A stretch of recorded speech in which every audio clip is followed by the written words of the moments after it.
Frères et sœurs, nous sommes dans la maison du Seigneur. Amen. Nous sommes dans la maison du Seigneur. Peut-être vous ne savez pas souvent ce que c'est que la maison du Seigneur. La maison du Seigneur veut dire sa présence. Dans l'ancienne alliance, il y avait un symbole. Il y avait le temple, qui était la maison du Seigneur. Il y avait le souverain sacrificateur, ou le grand prêtre, et les prêtres, les lévites.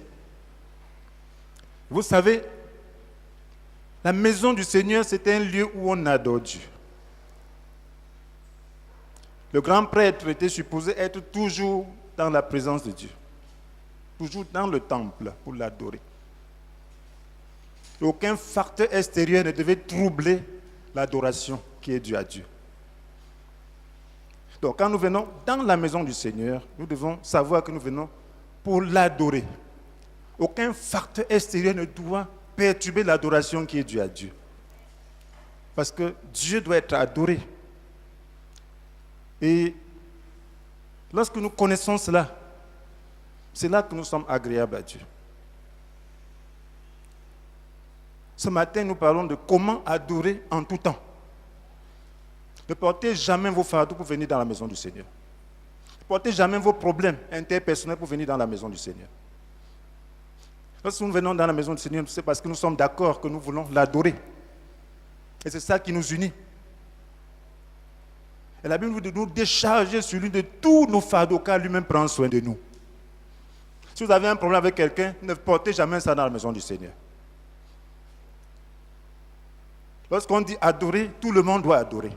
Si vous êtes venu pour adorer le Seigneur. Sinon, vous êtes déjà hors de l'esprit. Et ne soyez pas surpris que vous ayez des problèmes. Quand vous allez crier à Dieu, il ne vous écoutera pas non plus. Parce que lorsqu'il fallait l'adorer, vous n'avez pas prêté attention, vous l'avez méprisé. Je le dis simplement en un mot, afin que nous puissions comprendre ce que nous sommes en train de faire. Dieu est spirituel. Et nous devons l'adorer par l'Esprit en vérité. Ce matin, nous voulons parler de comment adorer en tout temps. Comment adorer en tout temps. Et nous voulons que ce matin, chacun comprenne que notre mission essentielle sur la terre, c'est adorer. Si tu es une créature vivante, si tu sais que Dieu t'a créé, tu dois l'adorer. C'est ça la mission essentielle que Dieu nous a donnée. Nous avons besoin de savoir comment adorer pratiquement Dieu en toutes circonstances. L'adoration n'est pas pour un temps. Nous sommes en mission sur la terre et nous devons l'adorer en toutes circonstances. Mais nous devons savoir comment ça se passe en toutes circonstances. Vous savez, adorer, c'est quoi? Lorsqu'on parle de l'adoration, il s'agit de quoi? On définit l'adoration comme honorer Dieu, c'est-à-dire honorer Dieu en lui rendant le culte qui lui est dû. Adorer, c'est honorer Dieu en lui rendant le culte qui lui est dû. Vous voyez que l'honneur est au centre de l'adoration. C'est honorer Dieu en lui rendant le culte qui lui est dû. Et lorsqu'on parle de culte, il s'agit de quoi? C'est un ensemble de pratiques que nous faisons pour honorer Dieu. Donc lorsque nous disons que nous venons au culte, il y a tout un ensemble de pratiques. Depuis le début jusqu'à la fin, c'est le culte. La prière qu'on fait au début, c'est le culte. L'adoration, c'est le culte. C'est un ensemble de pratiques. Tout cela fait partie du culte. Et tout cela, c'est pour honorer Dieu. Dès que vous entrez dans la maison de Dieu, vous devez être dans un état d'esprit d'adoration. Vous devez l'honorer par votre attitude, par tout ce que vous faites, par votre regard, par vos gestes, par vos faits. C'est ça, adorer Dieu. On ne vient pas dans le temple de Dieu pour s'amuser. On ne va pas dans le temple de Dieu comme on irait au bar, comme on irait peut-être à la boîte de nuit, parce que chacun va pour son plaisir. Mais on vient dans la maison de Dieu pour l'adorer, c'est ça qui nous unit. Et c'est le seul but pour lequel nous venons ici. C'est pour adorer Dieu. Si nous n'adorons pas Dieu, ça ne vaut pas la peine. Ça ne vaut pas la peine. Si nous adorons Dieu, adorons-le réellement de manière qu'il soit satisfait. Lorsque tu viens dans la maison de Dieu, dis-toi, quel est le geste que je fais pour que cela contribue à l'adoration? Qu'est-ce que je fais? Est-ce que mon attitude, ma manière de faire, le petit geste que je fais, est-ce que cela contribue à l'adoration de Dieu? Parce que c'est à cet effet qu'on vient dans la maison de Dieu. Sinon, on devient juste formaliste, c'est la religion. Et Dieu n'a rien à faire avec la religion. Et c'est la raison pour laquelle il détruit le monde. C'est la religion, le fatigue. C'est le formalisme. C'est pour cela qu'il avait détruit son temple qu'il avait fait bâtir lui-même. Avec tant de richesses. C'est devenu du formalisme. On venait pour avec ses propres désirs. On venait se quereller dans la maison de Dieu. On venait faire des trafics dans la maison de Dieu. Ça ne vaut pas la peine. Nous avons besoin de changer d'attitude. Sinon, Dieu va traiter très durement de ses propres enfants. Et commençant par sa propre maison. Et ce Cameroun ne pourra pas être sauvé si nous ne changeons pas d'attitude.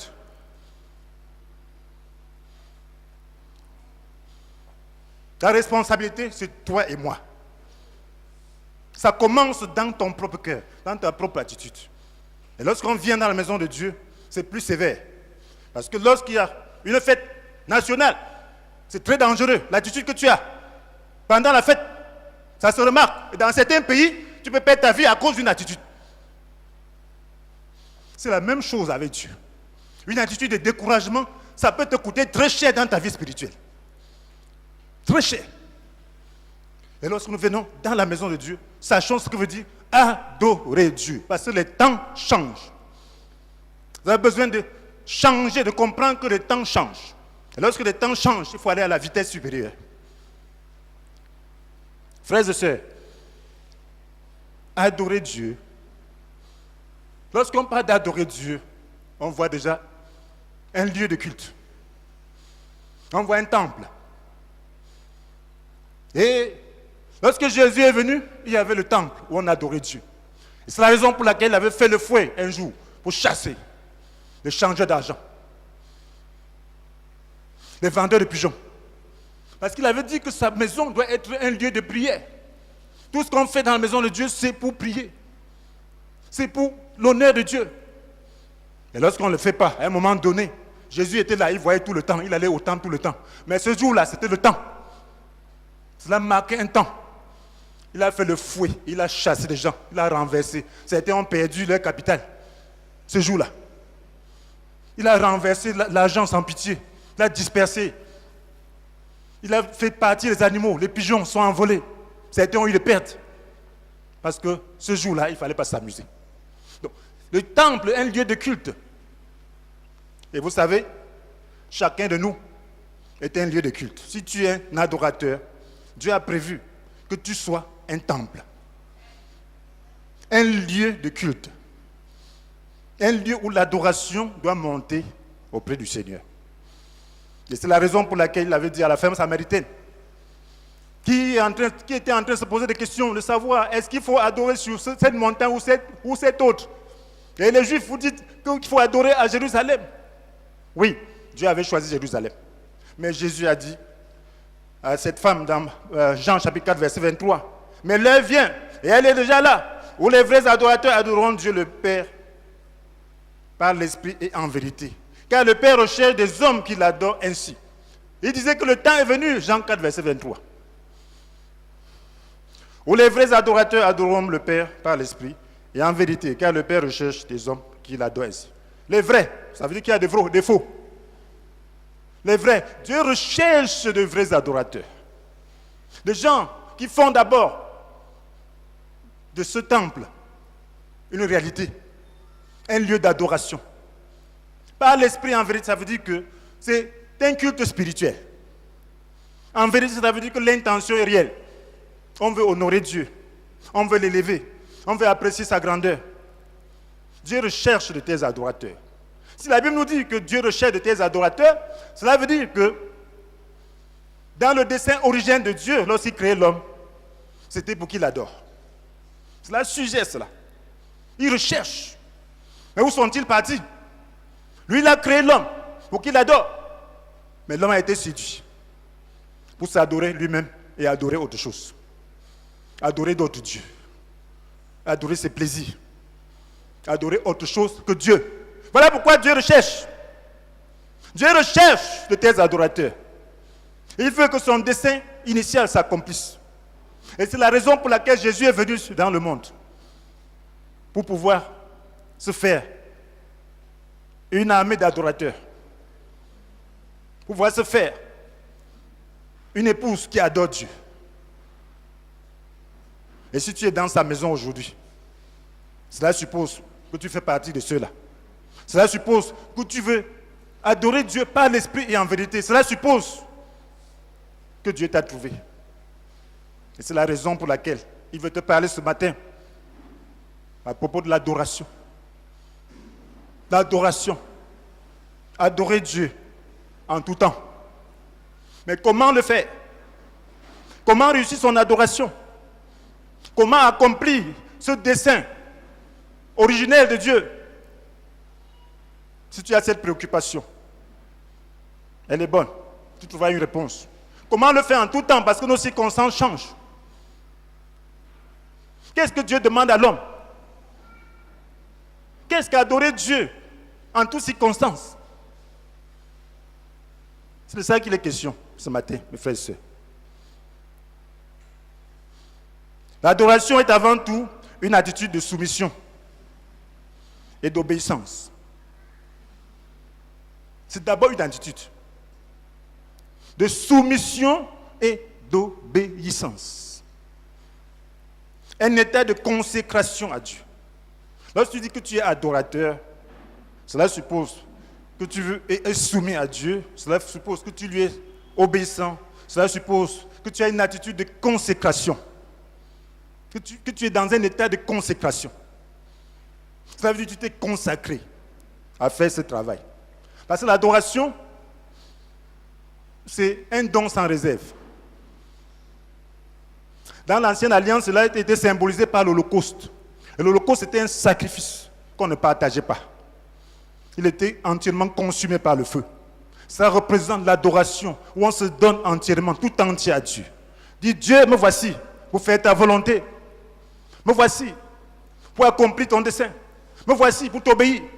Tu es le maître. Je suis ton serviteur. C'est ça l'adoration. Et l'homme a refusé. Il a dit, je veux mener une vie indépendante. Dieu, je n'ai pas besoin de toi. Je veux faire ce que je veux. C'est ça, le gemme du manque d'adoration. Vous voyez, le mot adorer apparaît pour la première fois dans la Bible en Genèse 22, verset 5. Si vous avez une concordance assez exhaustive, ouvrez. Et si vous lisez la Bible, cherchez le mot adorer, vous allez voir que ça n'apparaît dans la Bible pour la première fois que dans Genèse 22, verset 5, où Abraham avait été demandé de donner son fils unique en sacrifice, en holocauste. Holocauste, ça veut dire un sacrifice qui est totalement brûlé, dédié à Dieu, qu'on ne partage pas. C'est là que le mot adorer apparaît pour la première fois. Et cela veut marquer l'intention de Dieu. Cela veut signifier quelque chose. Cela veut dire ce que c'est que l'adoration. Et à travers ces gestes, qu'est-ce qui a initié ce geste? C'est Dieu. Et comment Abraham a-t-il répondu promptement? Il a dit, vas-y, prends ton fils, ton unique, que tu aimes, va l'offrir en holocauste sur une montagne qui va t'indiquer. Abraham se lève, il s'en va avec des serviteurs. L'enfant lui-même ne sait pas. Abraham allait adorer Dieu. À ce niveau du verset 5, qu'est-ce qu'il a dit à ses serviteurs?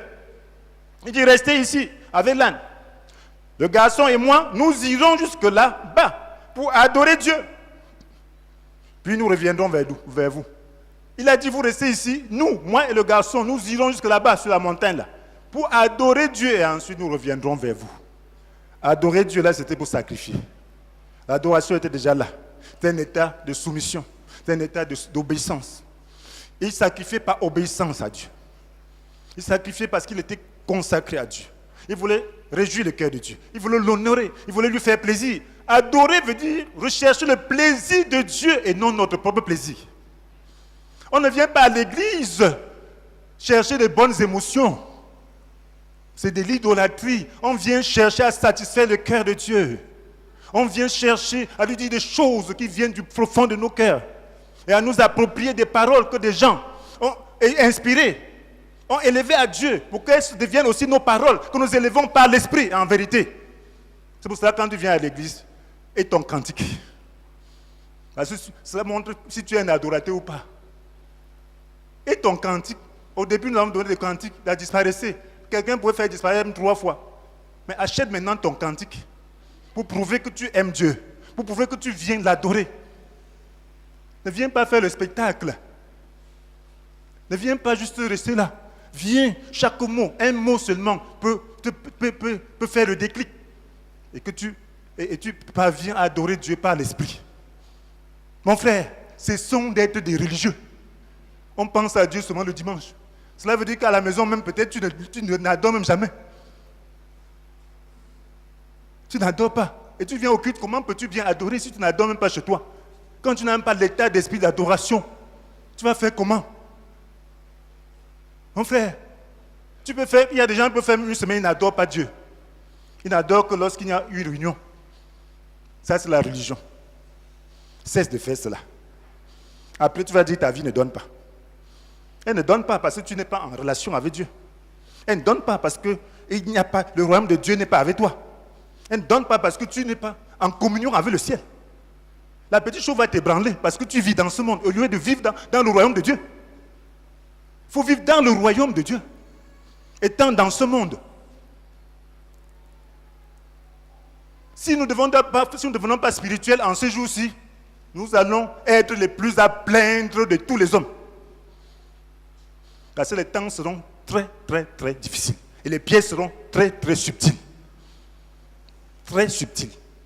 Nous avons besoin d'être de véritables adorateurs. Et cela demande des efforts. Cela demande de laisser tomber la chair. De faire monter l'esprit. Les mélodies, tout ça aide simplement à exprimer notre adoration. Ce n'est pas ça. Nous ne sommes pas esclaves des mélodies. Nous sommes esclaves de Dieu. Nous sommes esclaves de faire plaisir à Dieu. Nous sommes esclaves de plaire à Dieu. De faire ce qui lui est agréable. Et c'est ce qu'Abraham a fait. Son enfant lui a coûté. Ça veut dire que dans l'adoration, on ne cherche pas son propre plaisir. On donne son tout. On donne son tout. On livre. On dit, Seigneur, me voici. Je vais t'adorer. Mon corps ne le permet pas. Mes circonstances ne le permettent pas.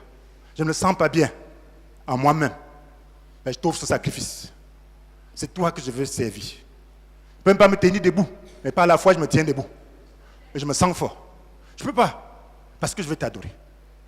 Parce que je veux t'adorer. Je veux contribuer à ton adoration. C'est ça l'adoration. Adoration.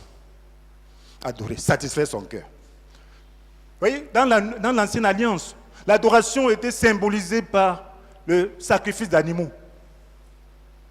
Dieu avait demandé qu'on vienne offrir des sacrifices, des holocaustes, toutes les formes de sacrifices exprimaient l'adoration.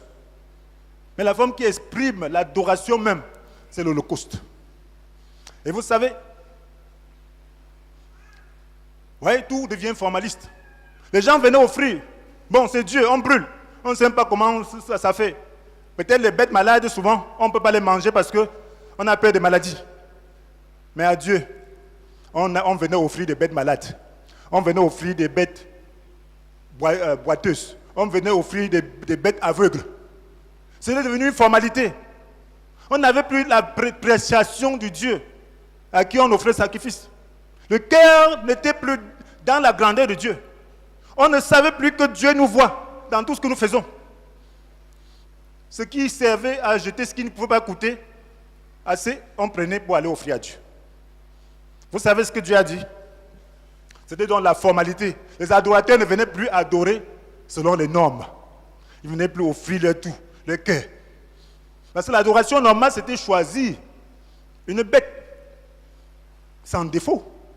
Une bête qui est propre.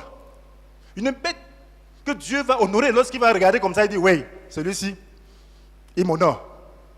Il reconnaît que je suis grand. Vous pensez que Dieu ne voit pas? Il voit nos cœurs, nos petits gestes là. C'est comme un enfant, pour se cacher, il cache son visage. Il cache ses yeux, il pense qu'il s'est caché. Ce n'est pas caché. Il va cacher son visage, il te regarde comme ça. Derrière un poteau, mais tout son corps voit. C'est ce que nous faisons avec Dieu. Tu peux te voiler, tu te trompes toi-même. Ce n'est pas Dieu que tu peux tromper. Parce que rien ne se cache devant lui. Mais tu dois reconnaître que ce n'est pas facile. Et lui dit, Seigneur, je suis un enfant. Ne veux pas me tromper. Aide-moi à être vrai. Dieu aime ceux qui sont vrais. Dieu aime ceux qui reconnaissent leur faiblesse. Parce qu'à travers ta faiblesse, il peut transformer en force. Il peut faire quelque chose de glorieux. Donc les gens venaient faire cela. Qu'est-ce que Dieu leur a dit? Dans Lachie chapitre 1, versets 6 à 10. Le Seigneur des armées célestes s'adresse à vous les prêtres. Un fils honore un père, un serviteur son maître. Si je suis votre père, où donc sont les honneurs qui me sont dus?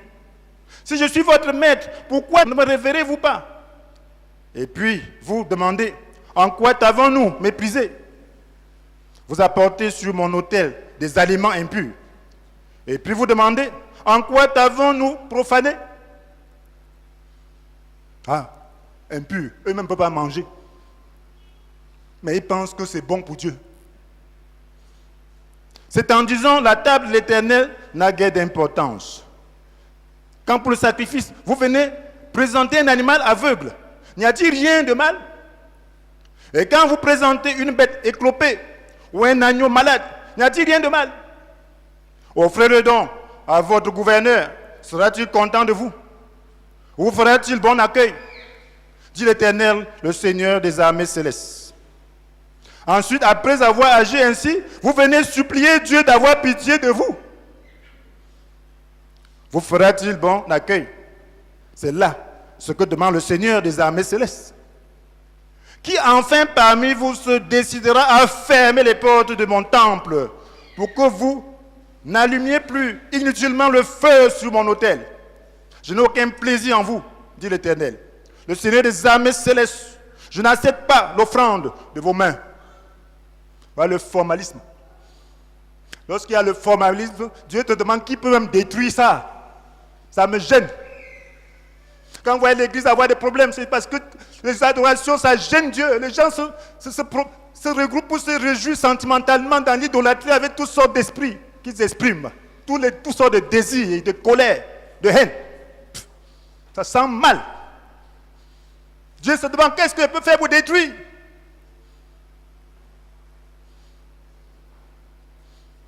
Ça ne me ressemble pas, ça me déshonore. Le diable voit, ça ne l'honore pas. Les anges voient, ils sont attristés, ça ne l'honore pas. L'honneur de Dieu. Qui parmi vous peut fermer les portes pour que ces choses-là ne se pratiquent pas? Ce que Dieu dit. Mon frère, ferme la porte de ton cœur. Le culte est d'abord personnel. Regarde d'abord à toi-même. Pose-toi la question, est-ce que je suis un adorateur? Est-ce que je profane le temple que je suis? Est-ce que j'adore Dieu? Est-ce que j'ai même l'intention de lui être soumis, de faire sa volonté, de faire ce qu'il veut? Voilà autant de questions que tu dois te poser. Les temps sont mauvais. Personne n'a à vous le dire. Et les jours seront de plus en plus mauvais. Il n'y a que la véritable adoration qui peut décanter la situation, qui peut créer une oasis de paix, une oasis de sécurité, le royaume de Dieu. Parce que le royaume de Dieu, c'est un lieu où l'Esprit règne. C'est un lieu où Dieu est adoré. C'est un lieu où les adorateurs adorent Dieu par l'Esprit et en vérité.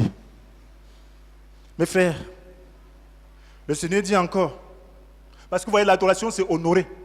Lorsqu'on ne l'honore pas, on le méprise. Et lorsque Dieu se sent méprisé, lui-même nous méprise. Dieu avait dit à Saül, pour marquer le fait que l'adoration, c'est d'abord l'état intérieur.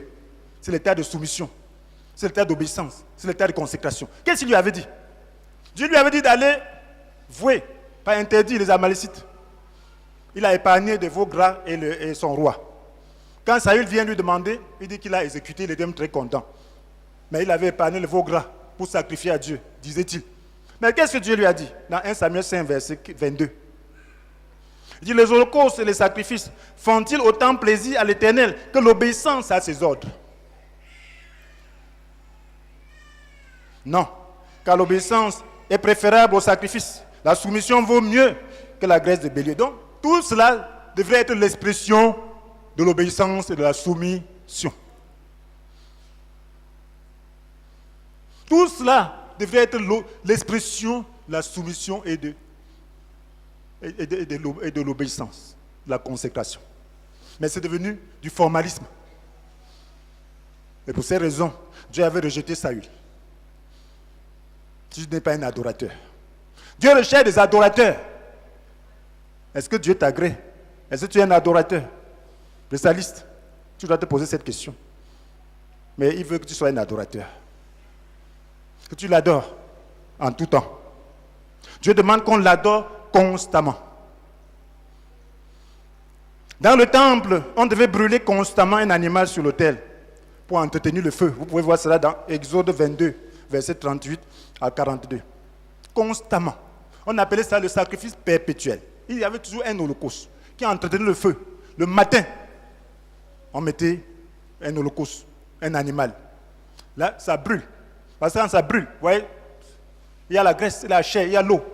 Ça prend du temps. Toute la journée, ça brûle. Mais entre-temps, s'il y a d'autres sacrifices, on le fait. Le soir, maintenant, on enlève la cendre et tout. On renouvelle, on met un autre sacrifice. Toute la nuit, ça brûle. Le matin, on enlève, on met un autre sacrifice. Donc, c'est une adoration, cela représente une adoration constante que rien ne doit venir perturber.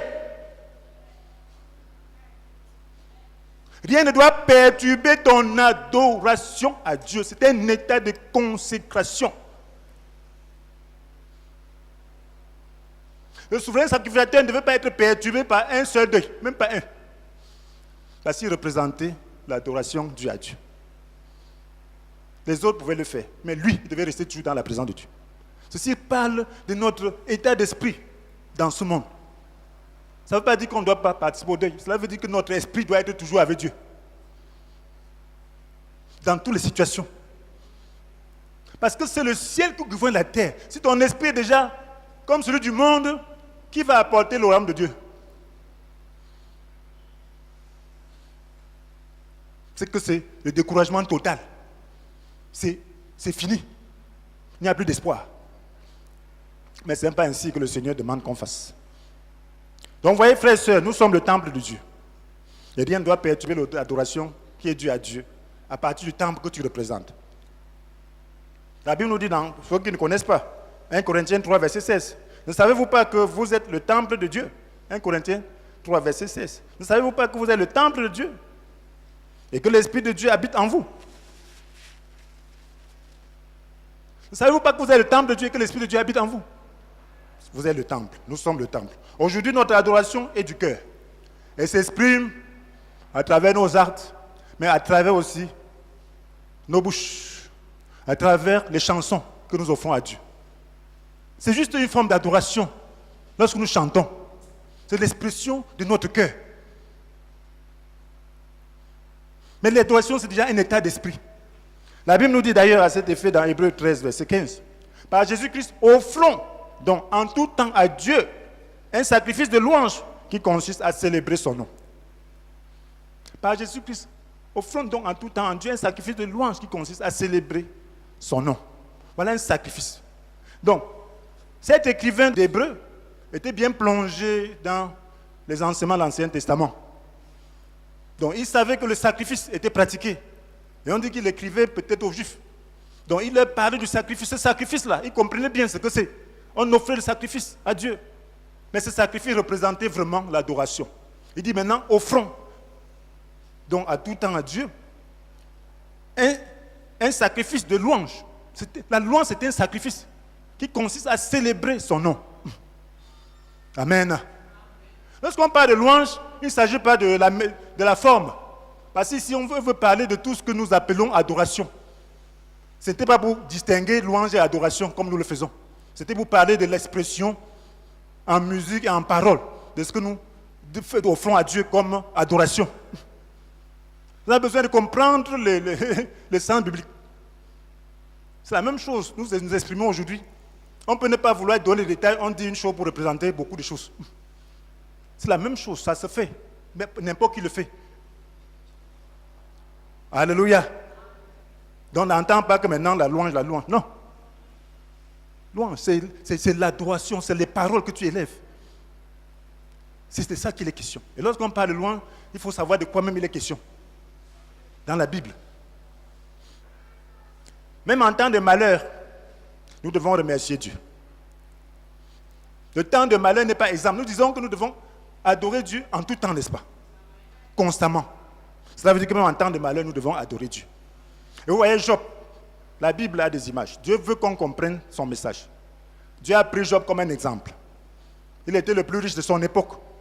Et il avait connu un malheur que peu de gens peuvent connaître. Peut-être sauf les guerres. En un seul jour, il perd toute sa richesse. Et tous ses enfants. Un jour. Ça, c'est de quoi devenir fou. Mais il n'a pas perdu son adoration parce que c'était un état d'esprit. Il était consacré à Dieu. Qu'est-ce qu'il a dit? Il a remercié Dieu. Il n'a pas maudit Dieu.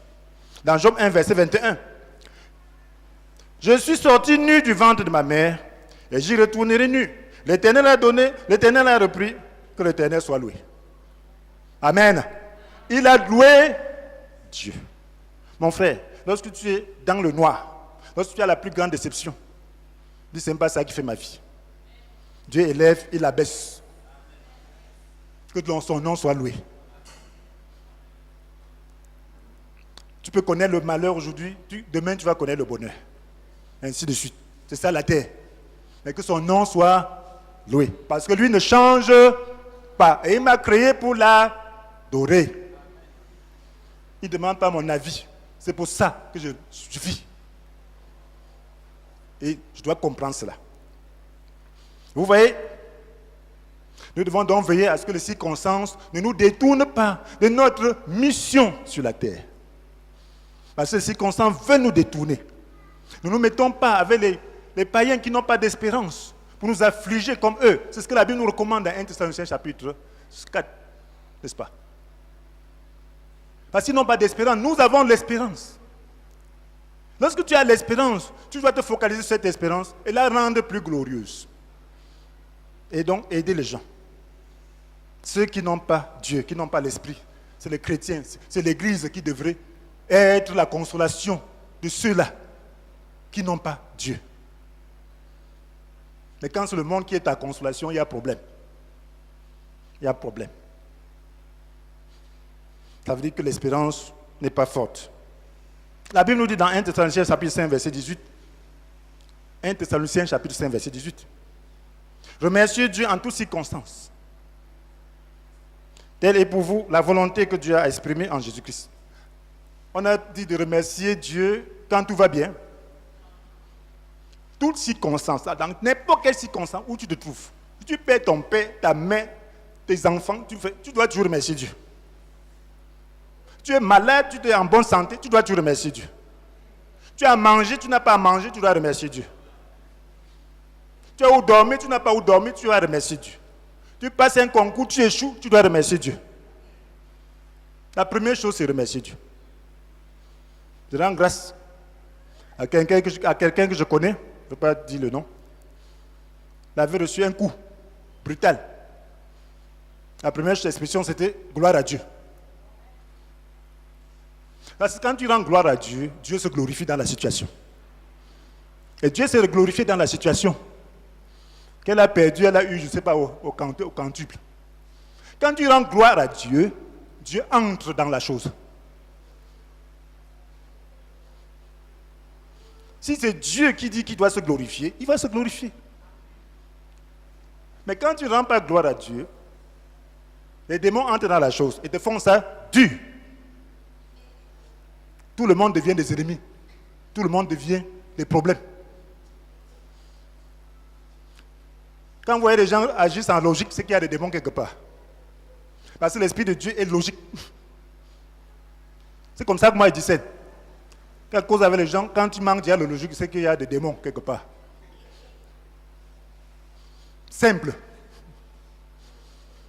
Il y a quelque chose qui oppresse quelqu'un. Parce que Dieu, l'Esprit de Dieu est un esprit réfléchi. Pour moi, c'est simple. Et ça marche. Le discernement des esprits, tout ça, c'est simple. C'est scientifique spirituellement. C'est la parole de Dieu. Lorsque quelqu'un est déjà intéressé, son langage sera biaisé. Quand tu es déjà passionné, pour ce que tu ne devrais pas être passionné, il y a un problème. Rends gloire à Dieu en toute situation. Le Seigneur Jésus nous a donné le modèle. Et c'est ce que la Bible nous dit. Remerciez Dieu en toutes circonstances, telle est pour vous la volonté que Dieu a exprimée en Jésus-Christ. Dieu a exprimé cette volonté en Jésus-Christ, par son modèle, par sa manière de gérer les situations, par son attitude devant les circonstances. Qu'est-ce qu'il a connu? Vous pensez que la croix était facile? Il a dit à Dieu, qu'est-ce qu'il a dit? Dans Matthieu 26, verset 42. On dit, puis il s'éloigna une deuxième fois et se remit à prier en disant, ô mon Père, s'il n'est pas possible que cette coupe me soit épargnée, s'il n'est pas possible que cette coupe me soit épargnée, ça veut dire que la situation n'est pas facile. Ce n'est pas qu'on appelle les malheurs sur nous. Nous prions que les malheurs ne nous arrivent pas, n'est-ce pas? Oui, on doit prier, ça ne nous arrive pas. Mais s'il y a une coupe qu'on doit boire, on dit, Seigneur, si ce n'est pas possible, si tu peux éloigner, éloigne, si ce n'est pas possible. Bon, que ta volonté soit faite. C'est simple, c'est ce qu'il a fait. S'il faut que je la boive, alors que ta volonté soit faite. Et là, il est tranquille. Il sait que c'est la volonté de Dieu. En mourant à la croix, il connaissait la volonté du Père qui aime tout le monde. Dans toutes les situations, mon frère, ne mêlez pas les gens dans vos problèmes. Aimez tout le monde. Alléluia. Même celui-là qui vous persécute, même celui-là qui vous meurtrit, même avec les regards, même celui-là qui vous meurtrit de toute manière, aimez-les. Alléluia. C'est ça la volonté du Père. Frères et sœurs, à la croix, ces meurtriers, les meurtriers de Jésus. Il a dit, Père, pardonne-leur car ils savent pas ce qu'ils font. Pardonne-leur. C'était là l'expression de son adoration au Père. C'est là la soumission à sa volonté. C'est là l'obéissance à sa volonté. C'était là la consécration à faire son œuvre. Il a achevé la mission en toute beauté, en adorant son Père. Ce n'est pas facile et c'est ce que nous devons faire. Ne nous faisons pas détourner notre mission à tenter de haïr les gens, à tenter de mettre les gens dans nos sentiments. Jamais. Jamais. Même dans l'état de péché, on doit adorer Dieu. C'est ça? Amen. Oui. Tu es fait pour adorer Dieu. Même dans le péché, tu dois adorer Dieu. Mais tu dois seulement savoir comment ça se passe lorsqu'on est dans le péché. Comment on l'adore. On l'adore comment? Étant dans un état de péché. Peut-être je confonds votre théologie aujourd'hui. L'esprit confond toujours la théologie des hommes. Amen. Mais c'est la théologie de l'esprit. Elle est simple. Le roi David nous donne un exemple. Amen. Le roi David aimait Dieu. Vous voyez, la grande partie des psaumes est écrite par le roi David. Il exprimait, il avait le don, le talent en poésie. Il chantait, et il savait jouer la harpe. Donc c'était quelqu'un de talentueux. Et le Saint-Esprit utilisait ça pour adorer Dieu. Il savait manipuler la fronde. Il utilisait ça pour tuer même l'ours et même le lion. Le Saint-Esprit l'a utilisé pour pouvoir maintenant adorer Dieu. Mais quelque chose est arrivé. Il a failli être détourné de sa mission d'adorateur par le péché.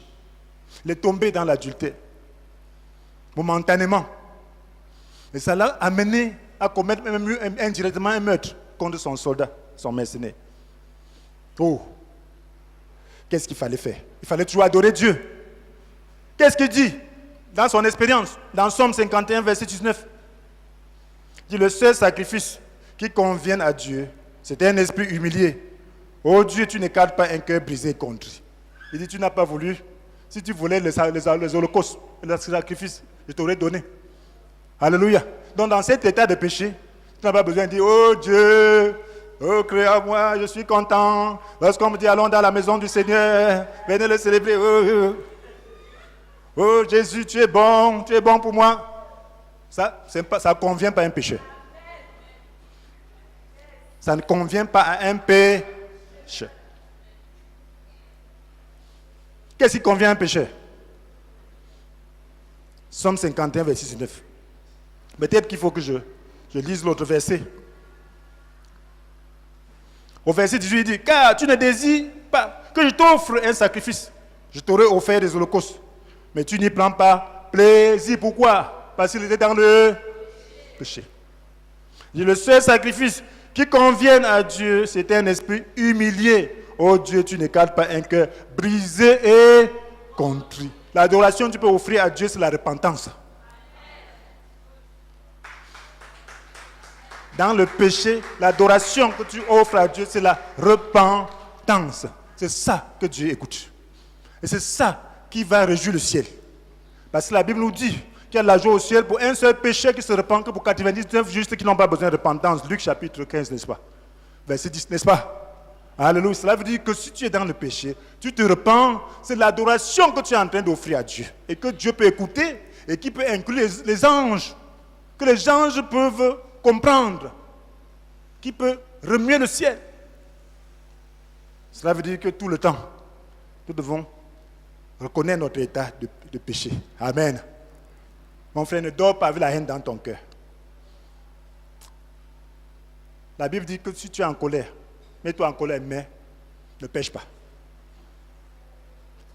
Ne pêche pas. Lorsque tu es en colère, offre le sacrifice, la repentance au Seigneur.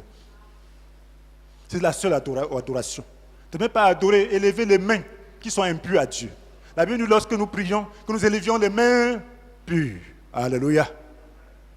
Ça veut dire la repentance. Mon frère, c'est ce que Dieu demande. Et si nous voulons faire sa volonté, il nous aidera à le faire. Faire sa volonté, ce n'est pas nous qui pouvons le faire. Jésus l'a fait à notre place. Il suffit de lui demander la grâce, de reconnaître que nous ne la faisons pas. Et là, Dieu nous donnera. Si tes mains sont remplies, tu vas recevoir quoi? Si tu serres tes mains, tu vas recevoir comment? La reconnaissance, c'est libérer ses mains pour recevoir la grâce de Dieu. Lorsque tu reconnais tes péchés, ça veut dire que tu libères tes mains pour recevoir la grâce que Dieu t'offre. Parce qu'il veut t'offrir son propre état d'esprit en enlevant le tien par la reconnaissance que tu vas faire. Alléluia. Nous avons besoin de savoir, frères et sœurs, que nous sommes en mission sur cette terre. Dieu nous a créés pas pour nous, il nous a créés pour lui, parce qu'il avait besoin de nous. Comprenez bien. Est-ce que nous avons demandé à Dieu de nous créer? Donc s'il nous a créés, c'est parce qu'il avait besoin de nous. Si j'achète une voiture, la voiture que j'achète, c'est parce que j'en ai besoin. Ce n'est pas la voiture qui a besoin de moi, c'est moi qui ai besoin de la voiture. Et elle doit faire ce que moi je demande. Si elle ne fait pas ça, je vais la détruire, je vais la vendre. C'est la même chose. C'est moi qui commande. Donc Dieu nous a créés pour qu'on puisse l'adorer. Il l'a exprimé, Jésus l'a exprimé dans Jean 4, verset 23, que nous avons vu, que le Père recherche des adorateurs de ce type. Donc, nous devons donc comprendre que notre mission essentielle sur la terre, c'est adorer Dieu. Nous avons compris comment on adore Dieu. Donc, lorsque nous ne l'adorons pas, nous manquons à cette mission. Et si tu ne fais pas bien la mission, tu attends le salaire. On peut me demander de rembourser les frais de mission. Tu n'as rien fait. Oui, on t'envoie en mission, on ne voit rien. Tu as pris ça pour rien, tu es parti te promener. Tu as pris tes vacances. Tu n'as rien fait. Tu veux les frais de mission? Non.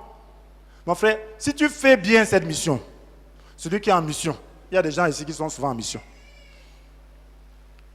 Et je sais que ces gens-là veulent souvent rentrer. Quand ils rentrent, ils sont contents. Amen. Oui, lorsque vous allez en mission, vous rentrez, vous êtes content, non? Quand vous savez, quand vous rentrez, vous allez toucher le reste. Quand j'allais en mission, on nous donnait d'abord l'espèce pour entrer la voiture. Et quand on rentrait, on faisait le rapport, on donnait dans le gros lot. Amen. Oui, on te donne le gros lot. Donc quand tu rentres, c'est pour le gros lot. C'est la même chose. Si tu es en train d'accomplir ta mission ici-bas, tu sais que tu es en train de bien l'accomplir. Le gros lot, quand tu rentres, c'est le gros lot, non? Amen. Alléluia! Amen. Alléluia! C'est le gros lot.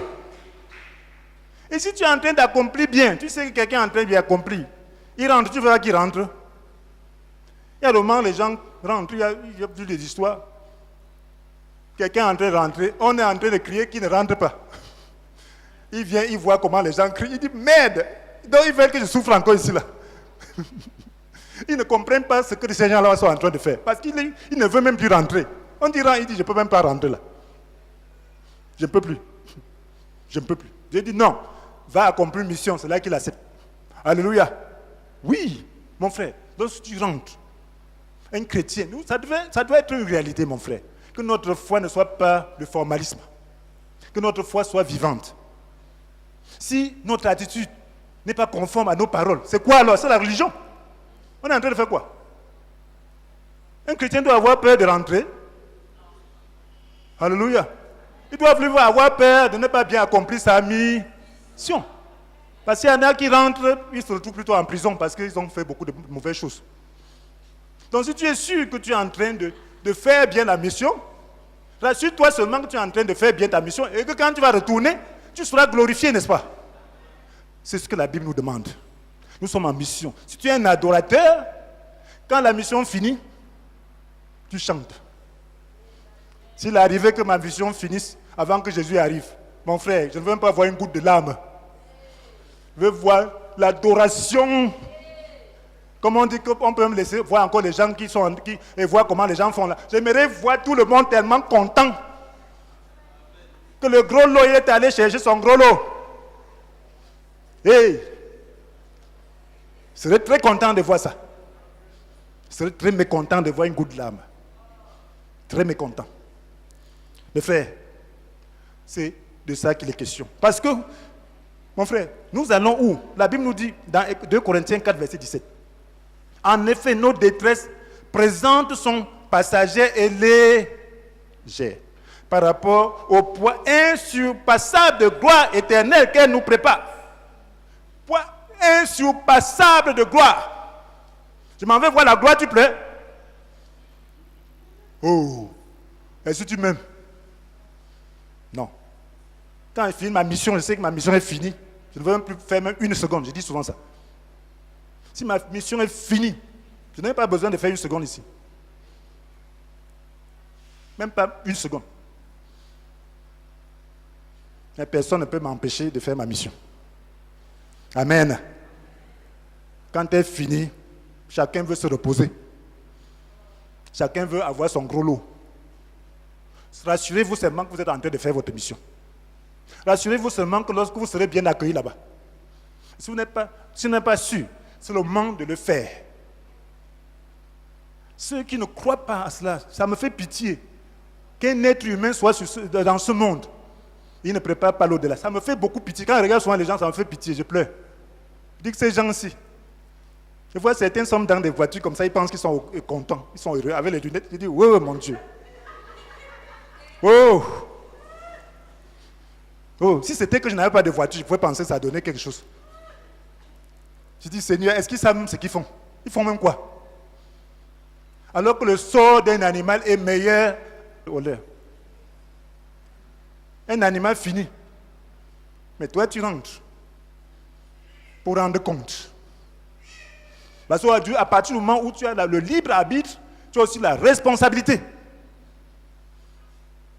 Dieu dit, je t'ai envoyé en mission, tu t'es rebellé contre moi. Tu as passé tout ton temps à me mépriser. Me voici maintenant. Rends-moi des comptes. Voici le lieu que je réserve à ceux qui me méprisent. Le lac de feu. Pas d'échappatoire. Et si tu as fini ta mission, oh, tu viens avec des anges, des gardes. Dieu t'honore. Tout le monde t'honore. On te monte ta maison, le palais qu'on a préparé pour toi. On t'honore. On dit, oh, ah, on t'a vu. Tu nous as réjouis, nous étions contents pour chaque point, chaque acte que tu posais. Tu as réjoui le ciel. Il n'y a rien de meilleur que cela. Mon frère, la terre n'est rien. Chaque seconde qui passe, c'est comme ça se passe. Jusqu'à tout, même si tu as 100 ans ici, c'est la même chose. Il n'y a rien d'autre. Ne pensez pas, ne soyez pas aveuglés par les habits, par les maisons, par les voitures. Ça, c'est quoi? Tout le monde le laisse. Ça, il s'en va. Ce n'est que l'orgueil, la vanité, la jalousie vis-à-vis des autres qui te dépasse. Tu sais à qui tu as fait. Si tu ne le fais pas selon la volonté de Dieu, ce n'est que ça. Que tu as vu mes chaussures, tu as vu mes habits. Je te dépasse. Est-ce que c'est ça l'amour? Ce n'est pas l'amour. Pas l'amour. Si tu fais quelque chose, fais-le pour la gloire de Dieu. Fais-le pour adorer Dieu. Alléluia. Peut-être qu'on pense que le chrétien ne peut pas porter d'habits. Non. Dis que ton père, il s'occupe de toi. Alléluia. C'est ça l'expression. Ce n'est pas pour le mépriser, ce n'est pas mépriser un autre. Alléluia. Certains pensent que les serviteurs sont pauvres. Quelquefois, ils disent aux gens, on dit que je suis serviteur, certains découvrent que je suis serviteur. Ils disent, hey, il est serviteur. Parce qu'on sait que les serviteurs sont toujours des mendiants. Alléluia. Oui. Nous, on donne plutôt. On donne. Partout où on passe, on donne. Pour dire que Dieu doit être glorifié. Ne soyez pas des mendiants. Ça ne va pas honorer ton Dieu. Soyez des gens nobles. Il n'y a plus de bonheur à donner qu'à recevoir. C'est ça. On ne donne pas pour mépriser un autre, mais pour dire que Dieu est la source de tout, de grâce. Alléluia. La Bible nous dit, mon frère, pour terminer, pour résumer notre adoration. Je vous invite donc, frère, à cause de cette immense bonté de Dieu, à lui offrir votre corps comme un sacrifice vivant, saint et qui plaise à Dieu. Sera là de votre part un culte spirituel. Offre ton corps comme un sacrifice vivant, saint qui plaise à Dieu. Ce sera de votre part un culte spirituel. Dans le culte que tu peux offrir à Dieu, c'est l'offrande de toi-même. Pour faire la volonté de Dieu. Offrir à Dieu que Seigneur, il faut faire ta volonté. Je t'adore. Tout ce que tu fais. Tu veux que je marche nu pied, je t'adore. Tu me mets sur les échasses, je t'adore. Tu me mets dans le palais, je t'adore. Tu me mets dans la hutte, je t'adore. Oui. Il y a des gens qui ne sont pas prêts à dormir dans les huttes pour le Seigneur. Si c'est dans la hutte, je t'adore. Il n'y a rien. Rien ne s'est passé. Si c'est les babouches, je t'adore. Rien ne s'est passé. Ce ne sont pas les facteurs extérieurs qui peuvent perturber l'adoration de Dieu. La réussite, je t'adore. L'échec, je t'adore. C'est ça, fais ta volonté. Maintenant, frères et sœurs, je vais m'adresser à quelqu'un. Si tu sais que tu n'es pas en train d'accomplir ta mission, si tu sais que tu n'es pas en train d'accomplir ta mission, tu dois redouter de retourner, car tu pourras te retrouver en prison. Mais voici le moment de te raviser pour changer d'attitude et commencer à te soumettre à Dieu. Veux-tu changer pour mener désormais une vie de soumission, d'obéissance et de consécration à Dieu? Veux-tu changer? C'est ce que Dieu veut. Il veut que les gens changent. Il veut que les Camerounais chantent. Et je rends grâce à Dieu pour la mobilisation du corps de Christ au Cameroun pour prier et rechercher le changement. Oui, ce changement viendra si nous le faisons de tout notre cœur. Mais toi, est-ce que tu veux changer? Parce que ça peut arriver tous les jours. Lorsque tu te lèves, sache que tu peux partir avant le soir. Ou Jésus peut venir avant le soir. Sois conscient de cela et sois un adorateur. Sois prêt. Alors, est-ce que tu veux te consacrer? Tu vas prier avec moi. Tu vas dire, Seigneur Jésus, je reconnais que je ne suis pas en train de vivre pour t'adorer. En accomplissant ta volonté. J'ai toujours vécu pour mes plaisirs et mes désirs. J'ai toujours vécu pour mes plaisirs et mes désirs. J'accepte de changer pour me consacrer à accomplir ta volonté et t'adorer par ma vie. Pardonne-moi tous mes péchés et viens dans mon cœur pour me rendre capable de t'obéir. Merci Seigneur. Amen. Maintenant, prenez note de quelques questions de réflexion, c'est important.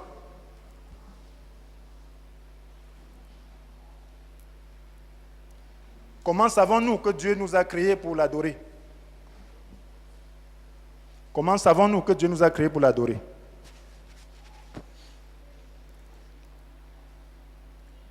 Comment savons-nous que Dieu nous a créés pour l'adorer? Deuxième question. Qu'est-ce que l'adoration selon ce message? Qu'est-ce que l'adoration selon ce message? Qu'est-ce que l'adoration selon ce message? Troisième question. Que symbolise le sacrifice perpétuel offert dans le temple? Que symbolise le sacrifice perpétuel offert dans le temple? Que symbolise le sacrifice perpétuel offert dans le temple à l'époque de l'Ancienne Alliance?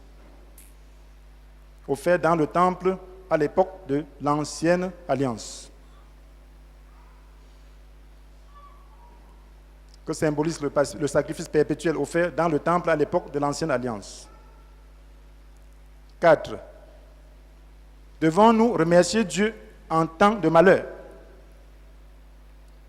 Devons-nous remercier Dieu en temps de malheur? Devons-nous remercier Dieu en temps de malheur? Si oui, pourquoi? Devons-nous remercier Dieu en temps de malheur? Si oui, pourquoi?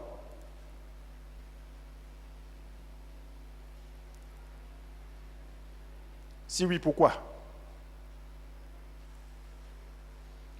Pourquoi ne devrait-on pas s'attrister quand un chrétien quitte ce monde? Pourquoi ne devrait-on pas s'attrister quand un chrétien quitte ce monde? Pourquoi ne devrait-on pas s'attrister quand un chrétien quitte ce monde? Pourquoi ne devrait-on pas s'attrister quand un chrétien quitte ce monde? Que le Seigneur vous bénisse.